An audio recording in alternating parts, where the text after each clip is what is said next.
ఓం శ్రీరామచంద్ర పరబ్రహ్మణే నమః. శ్రీ గురుభ్యో నమః. శ్రీమాత్రే నమః. శ్రీ గణేశాయ నమః.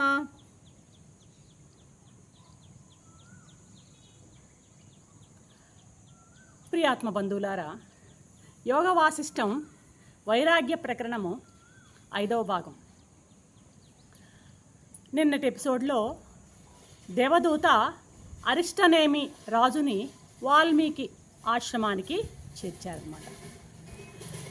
ఆశ్రమం ఎంతో పవిత్రంగా ప్రశాంతంగా ఉందన్నమాట. ముని బాలకులు ఒకవైపు సామగానాన్ని వేద పఠనాన్ని చేస్తూ ఉన్నారు. మరికొందరు రామ కథను చెప్పుకుంటూ ప్రశాంతంగా ఉందన్నమాట ఆ ఆశ్రమ వాతావరణం. ఆ పరిసరాలంతా కూడాను భక్తి జ్ఞాన వైరాగ్యాలు బాగా అలముకుని ఉన్నాయి, అణువణువునా వ్యాపించున్నాయి అన్నమాట. పక్షుల కిలకిలా రావాలతో, ఎత్తైన వృక్షాలతో ఆ ఆశ్రమం ఎంతో ఆహ్లాదకరంగా ఉంది చూడడానికి. అరిష్టనేమికి ఎత్తైన పీఠంపై వాల్మీకి మహర్షి ఆసీనులై ఉన్నారన్నమాట. బ్రహ్మ తేజస్సుతో వాల్మీకి మహర్షి యొక్క ముఖము వెలిగిపోతోంది. రాజు మహర్షికి సాష్టాంగ దండ ప్రణామాన్ని అర్పిస్తాడన్నమాట. వెంటనే మహర్షి రాజును ప్రేమగా పలకరించి కుశల సమాచారాన్ని అడిగి సుఖాసీనుణ్ణి చేస్తాడు. ఆసనాన్ని చూపి సుఖాసీనుడవుతాడు అరిష్టనేమి. ఇక ఈ అరిష్టనేమి శిరస్సు వంచి మహర్షితో, మునీంద్ర, మీరు తత్వజ్ఞులు, మీరు అన్ని ధర్మాలను ఔపోసన పట్టిన వాళ్ళు, తత్వాన్నంతా జీర్ణించుకున్న వాళ్ళు, జ్ఞాన సంపన్నులు. అటువంటి ఆ జ్ఞాన సంపన్నులలో, ధర్మతత్వజ్ఞులలో అగ్రగణ్యులు మీరు. మీ దర్శన మాత్రం చేతనే నేను కృతార్థుడనయ్యాను. ఇక నాకు కుశలంతో పనేముందయ్యా. తమను దర్శించినంత మాత్రానే నేను ధన్యుణ్ణి అయ్యాను స్వామి అని పలుకుతూ, భగవాన్, మిమ్మల్ని నేను ఒక విషయాన్ని అడగాలనుకుంటున్నాను. దయచేసి నా సందేహాన్ని తీర్చండి మహర్షి. ఈ సంసార దుఃఖం నుండి ఎలా విముక్తి కలుగుతుందో సెలవీయండి. ఆయన అడిగిన ప్రశ్న ఇదే అనమాట. అరిష్టనేమేది ఈ సంసార బంధం నుండి, సంసార దుఃఖం నుండి ఎలా విముక్తి కలుగుతుంది? ఈ జనన మరణాల చక్రం నుండి నేను ఎలా విముక్తి కలగడం అంటే ఏంది? నాకు మోక్షం ఎలా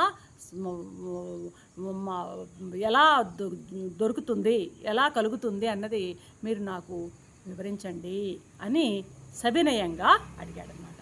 దానికి వాల్మీకి అంటున్నాడు, రాజా, నీ ప్రశ్నకు సమాధానం కావాలంటే నీవు యోగ వాసిష్టాన్ని వినాలి.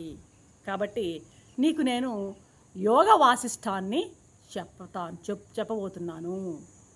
వశిష్ఠుడికి రామునికి మధ్య సంవాదం ఇది, సంభాషణ అనమాట. వశిష్ఠ రామ సంవాదం, రామునికి వశిష్ఠ మహర్షికి మధ్య సంవాద రూపంగా ఉన్నటువంటి ఈ యోగ వాసిష్టం చూసావు, ఇది చాలా శుభప్రదమైనది. ఈ యోగ వాసిష్టాన్ని కేవలం శ్రవణం చేసినంత మాత్రాన్నే, సాక్షాత్తు మోక్షాన్ని ఇస్తుంది. శ్రద్ధగా విని నీవు అర్థం చేసుకో. అలా పూర్తిగా గనక యోగ వాసిష్టాన్ని నువ్వు అర్థం చేసుకున్నట్లయితే నీవు తప్పక జీవన్ముక్తుడివి అవుతావు. అంటే అరిష్టనేమే కాదు, మనం కూడాను యోగ వాసిష్టాన్ని శ్రద్ధగా విన్నట్లయితే మనకి భగవంతుని అనుగ్రహం కలిగి, ఒకవేళ మనకి మోక్షం ఈ జన్మకే మోక్షం రాకపోయినా మోక్షానికి కొన్ని మెట్లు ముందుకు మనం అడుగులు వేయగలము, కొన్ని మెట్లు ఎక్కగలము అన్నది నా యొక్క అభిప్రాయం కూడా అన్నమాట. కాబట్టి రాజా, ఈ బోధని నీవు విను అంటున్నాడు వాల్మీకి మహర్షి. ఇంకా ఏం చెప్తున్నాడు ఇక్కడ మహర్షి? ఇంకొక విషయం కూడా చెప్పాడు. రాజా, ఈ బోధన వినడానికి అజ్ఞాని పనికిరాడు, జ్ఞాని పనికిరాడు, ఇద్దరు అర్హులు కారట. అంటే ఏదైనా ఒక ఆధ్యాత్మిక గ్రంథాన్ని చదవడానికి కానీ ఒక ఆధ్యాత్మిక రహస్యాన్ని తెలుసుకోవడానికి అధికారిత్వం అనేది ఉండాలన్నమాట. ఎలిజిబిలిటీ ఉండాలన్నమాట. మరి ఎవరు ఎలిజిబుల్, ఈ బోధన వినడానికి ఎవరు అర్హులు అంటే అజ్ఞాని అర్హుడు కాదట, జ్ఞాని అర్హుడు కాదట. అజ్ఞాని అంటే ఏంది? లౌకికుడు, అంటే దేహాత్మ బుద్ధి గలవాడు. ఇదే ఆహార నిద్ర భయమైదునాలు, ఆహారము నిద్ర భయము మైదునం, పిల్లల్ని పుట్టించడము, ఆహారం తినడము, నిద్రపోవడము, అదేవిధంగా భయాన్ని కలిగి ఉండడము, ఆ సంతానోత్పత్తి క్రియను మాత్రమే పరిమితమై ఉన్నట్లయితే ఇవన్నీ కూడాను పశు లక్షణాలు అన్నమాట. ఈ పశు లక్షణాలకే పరిమితమైపోయినటువంటి అజ్ఞాని, లౌకికుడు, ప్రాపంచికుడు ఉంటాడే, అటువంటి వాడు ఈ యొక్క జ్ఞానానికి అర్హుడు కాదు. అలాగే జీవన్ముక్తుడైనటువంటి జ్ఞాని కూడాను, అతనికి ఈ బోధ అవసరమే లేదు. జ్ఞానికి అసలు ఈ బోధ అవసరమే లేదు. జ్ఞాని విషయం జ్ఞానికి మనం చెప్పాల్సిన పనేమీ ఉండదు. జ్ఞానికి అవసరం లేదు, అజ్ఞానికి అవసరం. మరి ఎవరికి ఈ బోధ అంటే, నేను బద్ధుణ్ణి, ఈ దృశ్య ప్రపంచం నన్ను మోహింపజేస్తోంది, ఎలాగైనా సరే ఇక్కడి నుంచి నేను విడిపడాలా. అంటే బద్ధుడు అంటే ఏంది? సంసారంలోనే ఉంటూ సుఖ దుఃఖాలను అనుభవిస్తూ, అదే సంసారంలో సుఖము దుఃఖము కర్మలు చేస్తూ, మళ్ళీ ఆ కర్మల ఫలాలు సుఖాలు దుఃఖాలు అనుభవిస్తూ మళ్ళీ కర్మలు చేస్తూ ఈ జనన మరణ సంసారం చక్ర భ్రమణంలో పడి ఆవర్తాంతర కీటవత్ అని తిరుగుతూ ఉంటాడే, వీడు బద్ధుడు అనమాట. కాబట్టి నేను బద్ధుణ్ణి, నా ఈ దృశ్య ప్రపంచం నన్ను మోహింపజేస్తోంది, ఎలాగైనా సరే నేను దీంట్లోంచి విడిపడాలి. ఎట్టా విడబడతాను అంటే ఆత్మజ్ఞానాన్ని పొందితేనే విడబడతాను. కాబట్టి ఆత్మజ్ఞానాన్ని పొందాలి, నేను ఈ జన్మ మరణ చక్రాల నుంచి విముక్తిని కావాలి అన్నటువంటి తీవ్రమైనటువంటి జిజ్ఞాస, కోరిక ఉన్నటువంటి ఆ మధ్యమాధికారులు ఉంటారే, వాళ్ళకి మాత్రమే ఇది అని ఒక విషయాన్ని ఇక్కడ చెప్పాడు వాల్మీకి మహర్షి మాట. అట్టి వాళ్ళందరూ కూడాను ఈ బోధకి అర్హులేనబ్బాయ్ అంటున్నాడు అన్నమాట. అంతే. కాబట్టి ఇక్కడ ఏంటంటే మనం చెప్పాలని, జీవుడు జగత్తు ఈశ్వరుడు. జగత్తు అజ్ఞానం అసలు అవసరమే లేదు, ఈశ్వరుడికి జ్ఞాని అవసరమే లేదు. మధ్యలో ఎవరైతే ఈ జడ ప్రపంచంలో పరమాత్మ అంశతో మనం పుట్టిన జీవుడు ఉన్నాడే, జీవుడు మనకి ఈ బోధ అవసరం అనేది కూడా మనకి ఇక్కడ అర్థం చేసుకోవచ్చు అన్నమాట. కాబట్టి ఈ విధంగా చెప్పిన తర్వాత అరిష్టనేమి, స్వామి మీరు వశిష్ఠ రామ సంవాదము అన్నారే, వశిష్ఠునికి రామునికి మధ్య కలిగిన సంవాద రూపంలో ఉందన్నారు కదా ఇది.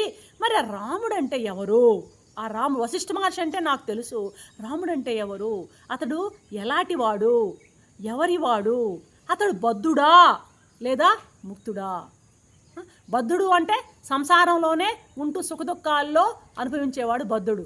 ముక్తుడు అంటే వ్యవహారాలన్నిటి కూడా త్యజించేసి మోక్షాన్ని పొందినవాడు ముక్తుడు అనమాట. అతను బద్ధుడా ముక్తుడా? దయచేసి నాకు ఈ రాముని గురించి, శ్రీరాముని గురించి నాకు వివరించండి అన్నాడు అరిష్టనేమి. వెంటనే ఆయన ఎవరు? వాల్మీకి మహర్షి, అయ్యో ఏం చెప్తావయ్యా అరిష్టనేమి, నీకు ఇష్టదైవం ఉన్నాడే శ్రీమన్నారాయణుడు, నువ్వు ఎవరినైతే బాగా ఇష్టదైవంగా ప్రార్థిస్తావో ధ్యానిస్తావో శ్రీమన్నారాయణుడు, ఆ శ్రీమన్నారాయణుడే శాపం వలన వేషం ధరించి రాముడయ్యాడయ్యా. ఆ సాక్షాత్ శ్రీమన్నారాయుడే రాముడయ్యాడు. తెచ్చిపెట్టుకున్నటువంటి అజ్ఞానంతో, ఆయన జ్ఞానస్వరూపుడే. ఇందాక మనం అనుకున్న పరమాత్మకి అవసరం లేదు, ప్రపంచానికి అవసరం లేదు, జీవుడికే అని ఇందాక అన్నాం కదా మనం. అలాగా ఈయన ఈ పరమాత్మకు జ్ఞానస్వరూపుడే, ఆయన ఎంబాడిమెంట్ ఆఫ్ జ్ఞాన అయినా తెచ్చిపెట్టుకున్నటువంటి అజ్ఞానంతో భూలోకంలో కొంతకాలము జ్ఞానం లేనివాడిలాగా అల్పజ్ఞుడిలాగా ప్రకాశించాడు. ఎందుకు ఇలా ప్రకాశించాడు అంటే, తన భక్తులు ఇచ్చినటువంటి కొన్ని శాపాలు ఉన్నాయి ఆయనకి. ఆ శాపాలను తీర్చడం కోసం, తన భక్తులని అనుగ్రహించేటువంటి నిమిత్తం ఒక రాజు వేషాన్ని ధరించి ఈ భూమిపైన సంచరించాడయ్యా రాముడు. తన యొక్క అఖండత్వము సచ్చిదానంద స్వరూపంని మర్చిపోయిన వాడిలాగా అవతారాన్ని చేపట్టి లోకులని పావనం చేశాడు. కాబట్టి అటువంటి ఈ శ్రీమన్నారాయణునికి లీలామాత్రంగా వేర్వేరు సందర్భాల్లో కలిగినటువంటి ఆ శాపాలు ఏమున్నాయో, ఆ శాపాల కారణంగానే కదా రాముడుగా జన్మించాడు. ఆ శాపాలు ఏమున్నాయో వాటిని గురించి నేను నీకు చెప్తాను అంటున్నాడు వాల్మీకి మహర్షి. ఇంతటితో ఈ ఎపిసోడ్ సమాప్తం. రేపటి ఎపిసోడ్లో వాల్మీకి ఏం చెప్తారో చూద్దాం. అంతవరకు సెలవు. సర్వం శ్రీకృష్ణ చరణారవింద అర్పణం.